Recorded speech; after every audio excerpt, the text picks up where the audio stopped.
welcome, Tony. We're really excited to have you here as a Visionary Honoree for this year. Thank you very much.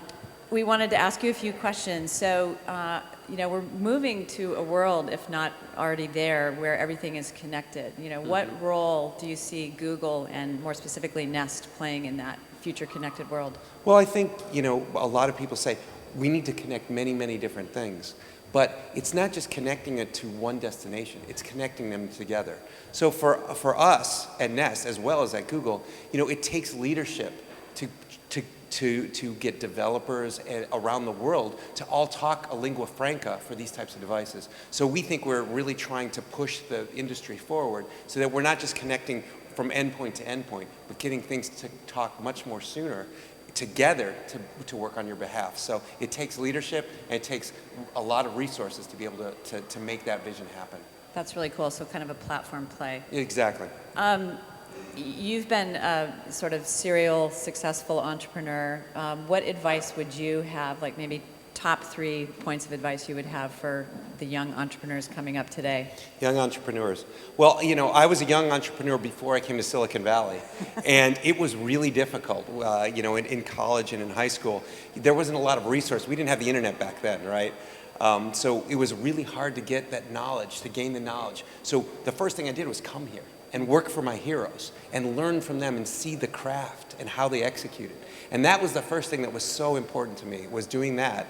And then from there, striking out on my own. Because I was trying to be an entrepreneur, but it's so difficult and you make so many mistakes. But if you can work with people who really want, that you can trust and they can trust you and they'll mentor you, that's the first most important step to getting onto the path for success for your startups. And you're going to fail many times. So my first decade in Silicon Valley was failure after failure after failure in terms of the business. But personally, incredible growth. And you just have to keep trying and hanging in there and keep making sure you have a tight community who can help you when the chips are down. Yeah, perseverance. That's Absolutely. Great. And learning from failure. I personally think that's the secret of success in Silicon Valley, that willingness to fail and just keep growing.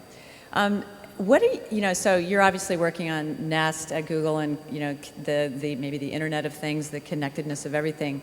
What are some other technologies that you're personally really excited about?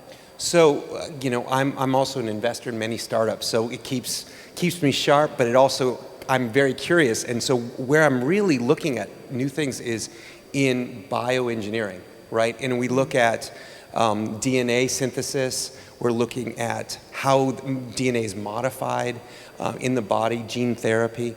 To me, and epigenetics, those are the things that are incredibly fascinating because I want to learn as much as I can and hope to push my kids in that direction, just like I was kind of nudged into the computer direction through my family. So I'm really curious on that, and hopefully one day, my kids will be being celebrated as well and creating great, interesting technology with biology. It is amazing what's going on in that space today. I heard at Singularity University about some technology where they're combining whatever it is that makes light bugs light up with plants. Exactly. As a replacement for lighting. Exactly. It's called the Glowing Plant Project. Yeah, it's totally cool. And I actually, because I backed part of that company, and literally, we get the notes every day, every week from the project, and we share them with the kids.